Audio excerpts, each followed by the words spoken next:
Hello welcome dear student, कैसे हो अच्छे हो। मैं आशा करता हूँ कि आप सभी अच्छे होंगे, अपनी पढ़ाई को निरंतर जारी रख रहे होंगे। आज की क्लास कक्षा 8 के लिए मैथ रहेगी, जिसमें कक्षा 8 के प्रश्न 9.3 के पीछे बचे कुछ प्रश्नों को हल कराऊंगा। तो चलिए जैसे आज की प्रश्नों की शुरुआत करते हैं। तो चलिए जैसे प्रश्न 9.3 का छठा सवाल है। एक दूध का टैंक बेलन के आकार का है, जिसकी त्रिज्या 1.5 मीटर और लंबाई 7 मीटर है। इस टैंक में भरे जा सकने वाले दूध की मात्रा लीटर में ज्ञात कीजिए। तो इसका क्या करना है, ये बेलन क्या करता है, इसका आयतन ज्ञात करेंगे तो भी पता चलेगा इसके अंदर कितनी जगह है। तो चलिए देखो इसको हल करते हैं।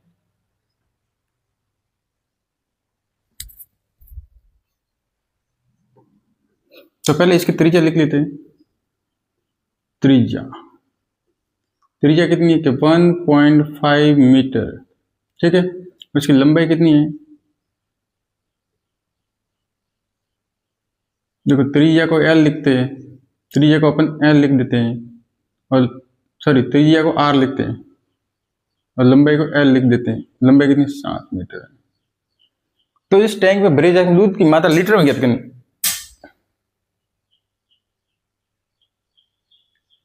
तो इस टैंक में भरी जा सकने दूध की मात्रा लीटर में ज्ञात करनी है।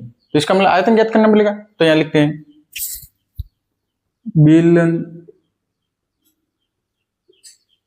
का आयतन। इसका सूत्र क्या है, पाई आर स्क्वायर एच। क्या है, पाई आर स्क्वायर। पाई का मान मैंने बताया, मैं वापस लिख देता हूं। पाई का मान होता है 22/7 लिखो, या आप ये नहीं तो ये लिख दो, ये पाई का मान है। इसका मतलब है दोनों पाई के मान ही है। इसका मैं ये 22 में 7 का भाग दोगे, 22 में 7 का भाग दोगे तो 3.14 आएगा। ये आपको पता लगना है, ये रखोगे तो भी उतरेगा, ये रखोगे तो भी उतरेगा। अगर आप ये रखते हो तो कहीं काटना पड़ेगा, तो ये काटने की जरूरत आम आ जाएगी, ठीक है। तो पाई का मान लिखते हैं अपन 22/7 लिख देते हैं। और आर कितना, आर अपने 1.5 दिया, 1.5 और 2 बार है तो 2 बार लिखते हैं। और एच कितना, के 7। समझ गए। अब आपको क्या करना है, पॉइंट के बाद 1, मैंने बताया था पिछले सवाल में, पॉइंट के बाद 1 आता है तो एक संख्या तो 10 लिख दो। इसके पॉइंट के बाद 1 है तो ये लिख दो। अब 7 ये बटे में इसके ऊपर है तो ये 7 से 7 काट दो। समझ गए। अब ये 15 हो गई, ये वापस यहाँ सेकंड स्टेप पे लिख देते हैं। 22 × 15 × 15, तो 7 तो कट गए, तो पीछे क्या बचे, 10 बचे, 10 × 10 बचे। 5 का भाग जा रहा है दोनों में, 5 का गया इसमें 3 बार, 5 का गया 2 बार, इसमें 5 का गया 2 बार, 5 का गया 3 बार। तो पीछे क्या बचा, इसमें 2 का भाग जा रहा, 2 का गया 11 बार। तो पीछे क्या बचा, 11 × 3 × 3/2। तो ये गुणा कर कितना, 11 × 3 और 3 9/2। तो उतर के इसका उतर के गया 11 को इसका 99 आएगा बटा 2। अब इसका इसमें भाग दे दो, कितना आएगा, 4 दूनी 8, 9 दूनी 18.5 मीटर क्यूब आएगा, क्योंकि मतलब घात 3, ठीक है। ये इसका मतलब है ये बेलन का आकार टैंक है, उसका आयतन 49.5 मीटर क्यूब है। अब इसने क्या बोला, अब यहाँ कर ले थोड़ा सा।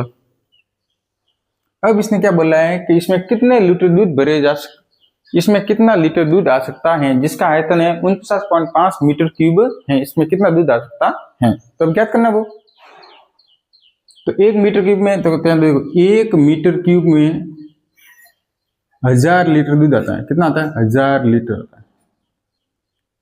तो देखो 1 मीटर क्यूब में कितना दूध आता है, 1000 लीटर आता है। कितना आता है, 1000। तो 1 मीटर क्यूब में 1000 लीटर दूध आता है, तो ये कितना मीटर क्यूब, 49.5 मीटर क्यूब है। तो 49.5 मीटर ज्ञात कीजिए। तो इसको ज्ञात करना है, तो इसको इससे गुणा कर देते हैं। तो 49.5 को गुणा करते हैं 1000 से, गुणा कर कितना होगा। अब देखो मैंने बोला पॉइंट हटाते हैं तो 10, मैंने बोला पॉइंट हटाते हैं तो कितने पॉइंट के बाद कितनी, एक संख्या 10 आएगा। तो ये लिख दो, कितना हुआ, 49.5 × 000।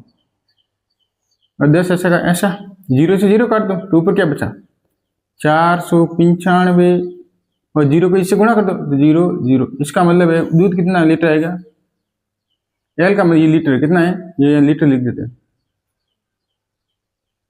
इसका मतलब है एक टैंक है जिसका आयतन 49.5 मीटर क्यूब है, तो इसका दूध आएगा 49,500 लीटर दूध आएगा। समझ गए?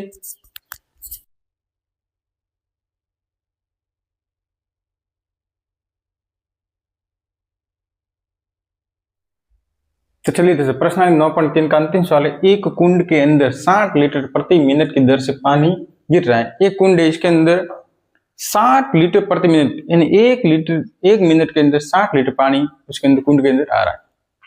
यदि कुंड का आयतन 108 मीटर क्यूब है, ये कुंड बना हुआ, इसका आयतन कितना है 108 मीटर क्यूब है, तो ज्ञात कीजिए इस कुंड को भरने में कितने घंटे लगेंगे।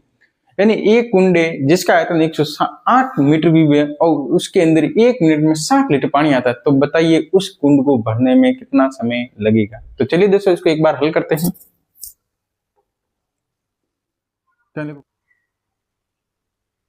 कुंड का आयतन कितना है 108 मीटर क्यूब है, ठीक है। कुंड का आयतन 108 मीटर क्यूब है। मैंने पिछले सवाल में बताया था आपको 1 मीटर क्यूब में 1000 लीटर दूध आता है, ठीक है। तो यहां पे बताया गया है कि तो यहां कितना एक मीटर क्यूब, मैंने पिछले सवाल में बताया 1 मीटर क्यूब में 1000 लीटर दूध आता है, ठीक। तरल पदार्थ आता है, कोई पानी हो, दूध हो, कोई ऑयल वगैरह हो सब। तो मैंने यहां पे लिखा एक आयतन 108 मीटर क्यूब है, तो यहाँ मीटर की आयतन भी दिए हुए, तो अपन भी क्या है 1000 से गुणा कर दो, क्योंकि 1 मीटर क्यूब में 1000 लीटर आता है तरल पदार्थ। तो यहाँ लिख दो, पानी का आयतन, पानी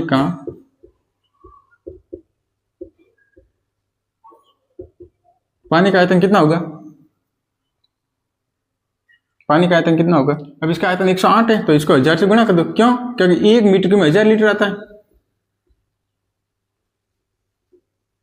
1000 से कर दो गुणा, ठीक है। इसको करो कितना 108 पैसा का, 0 3 0 इसके पीछे पैसा, ठीक है। ये आ गया अपना लीटर, यानी कि उस कुंड के अंदर पानी कितना है, इकाई, दाई, सैकड़ा, हजार, दर्जा, लाख, 1,08,000 लीटर पानी आएगा। अब ये तो हो गया इसके कुंड के अंदर 1,08,000 लीटर पानी आएगा। अब इसने क्या बोला है कि 1 मिनट में 60 लीटर पानी आता है, तो बताइए उसको भरने में कितना समय लगेगा उस कुंड को। समझ गए? तो क्या करना आपको, तो कुंड में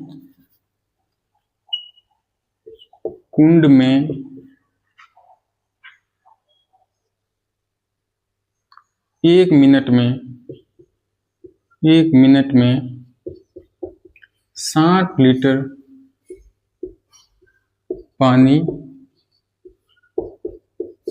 गिरता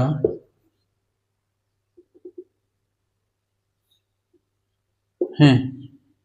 क्या बोले, कुंड में 1 मिनट में 60 लीटर पानी गिरता है, वो कुल ले लीजिए। ये तो अपना 1,08,000 लीटर पानी आता है और 1 मिनट में 60 लीटर पानी आता है। समझ गए? तो 1 घंटे में कितनी मिनट होती है, 60 मिनट होती है। तो 1/60, 60 को इससे गुणा कर दो, तो यहाँ लिखो, तो यहाँ लिख दो 1/, तो यहाँ लिख दो 1/60, क्योंकि 1 घंटे, तो यहाँ लिख दो, तो ये फिर 10,000, 8,000, तो ये लिखो।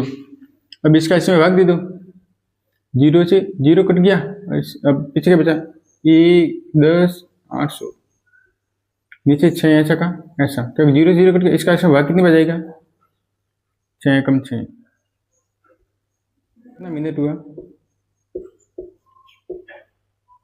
इसका मतलब है एक कुंड में 1 मिनट में 60 लीटर पानी आता है, तो 1/60 को इसमें भाग दे दिया, तो कितना हुआ 1800 मिनट है। कितना है 1800 मिनट है। तो इसका मतलब 1800 मिनट मतलब कितना होता है, कुल मिला 1800 मिनट। देखो एक कुंड में 1 मिनट में 60 लीटर पानी गिरता है, तो 1/60 को एक कुंड में 1 मिनट में 60 लीटर पानी गिरता है। तो 1/60 का हमने भाग दिया, क्या पूरी में इसमें 60 का भाग दिया, क्योंकि 60 लीटर पानी कितना है, 60 का भाग दे दिया। अब इसके में 60 का भाग दे दिया तो कितने 1800 मिनट है, 1800 मिनट है। अब ये भी आपको पता रखना चाहिए 1 घंटे में मिनट कितनी होती है, तो 1 घंटे में 60 मिनट होती है, तो 1 घंटे में 60 मिनट होती है। तो उसने बोला कितने समय में कितने घंटे लगेंगे, तो घंटे कितने घंटे लगेंगे, तो आप इस साइड कर लो, लिख दो। ये पूरा कितना है 1800 मिनट आई, 1800 मिनट में 1 घंटे में 60 मिनट हो रही है, तो मिनट का भाग दूं तो कितने घंटे लगेंगे, तो इसका इसमें भाग 0 और कितना 30 आ गया, 30 घंटे लगेंगे। कितने लगेंगे 30 घंटे।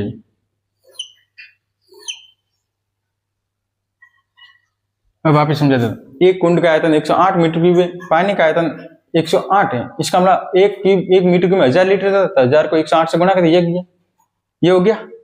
अब एक कुंड में 1 मिनट में 60 लीटर पानी गिरता है, तो 60 लीटर पानी गिरता है, तो 1 मिनट में गिरता है, तो 1/60 का इसमें दे दिया भाग, क्योंकि 1,08,000 में, तो 1,08,000 में 1 मिनट में 60 लीटर पानी गिरता है, तो इसमें 60 का दे दिया भाग, तो कितने 1800 मिनट है, कितने 1800 मिनट।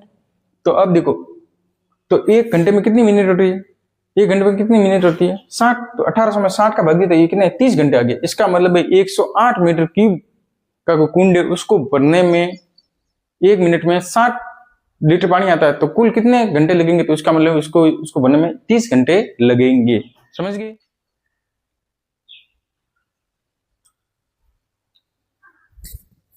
तो चलिए दोस्तों, आज की क्लास में हमने 2 सवालों का हल किया है, इसी के साथ प्रश्न 9.3 पूरी हो गई है। तो मिलते हैं अपनी अगली क्लास में, तब तक के लिए धन्यवाद दोस्तों। उससे पहले अपनी क्लास को लाइक करना और चैनल को भी सब्सक्राइब करना, और इस गणित विषय को मजबूत बनाने के लिए इस क्लास के साथ जुड़े रहना, और अपने चैनल का नाम है शिक्षा पॉइंट। अपने दोस्तों को इस चैनल के बारे में बताना, जिससे वो क्लास को अच्छी तरह देखे और चैनल को भी सब्सक्राइब करे, और इसी तरह इस क्लास के साथ जुड़े रहना। तो मिलते हैं अपनी अगली क्लास के साथ, तब तक के लिए धन्यवाद दोस्तों।